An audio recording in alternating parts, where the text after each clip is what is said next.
stone on the road. She placed it into the eye socket of a stone statue, and it was like she'd hit some kind of hidden switch. A walking stick insect crawled out from the statue's mouth, while the girl stood there trying to make sense of it all. Her mom called out for her to hurry up and get in the car. By the time Lisa arrived at their destination, she realized the bug from earlier had somehow followed her there. It led her to a crumbling, overgrown maze. Above the entrance hung a stone gargoyle with ram's horns. The girl was dying of curiosity and wanted to go inside, but the maid suddenly appeared and stopped her in her tracks. She told Lisa to come back right away, saying there was nothing in there but a pile of old rocks, and that she'd get lost if she wandered in. So Lisa reluctantly followed the maid back. That night, she was jolted awake by a strange noise. It was the bug from earlier, back to find her again. Lisa pulled out a book, pointed to a picture inside, and asked if it was a fairy. The bug seemed to understand exactly what she meant. It shook its body a few times, then transformed into a tiny, human-shaped sprite, and darted out through the window. Driven by curiosity, Lisa followed. She trailed the sprite all the way back, to the same maze she'd visited that afternoon. By now, Lisa had completely forgotten everything the maid had warned her about. She followed the sprite step by step down the stone staircase. When she reached the bottom, she called out a few times, asking if anyone was there. She looked around, nothing but silence. Then,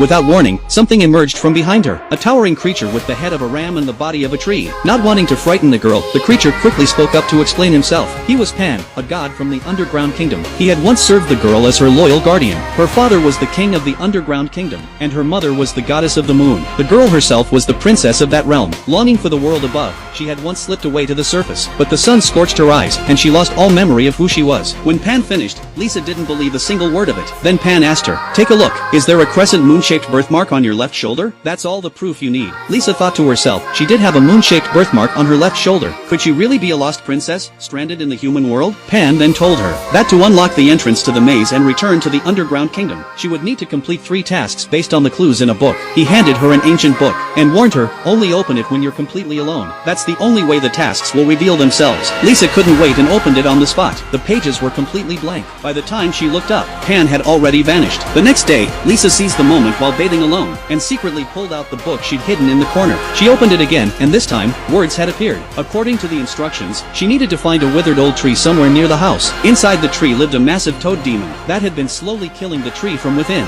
If she placed 3 magic stones into its mouth, and retrieved the key hidden inside, the tree would be freed and could grow strong again. Lisa found the tree not far from home. Stealing her nerves, she squeezed through the hollow opening at the roots. The wood inside had rotted badly. It was wet, dark, and crawling with all kinds of disgusting bugs. She pushed through with everything she had until she reached the far end of the hollow, where, sure enough, a massive toad was waiting. Lisa demanded to know why it had taken over the hollow and was strangling the tree's growth, but the toad didn't even acknowledge her. Then it noticed the bug hanging around Lisa's neck.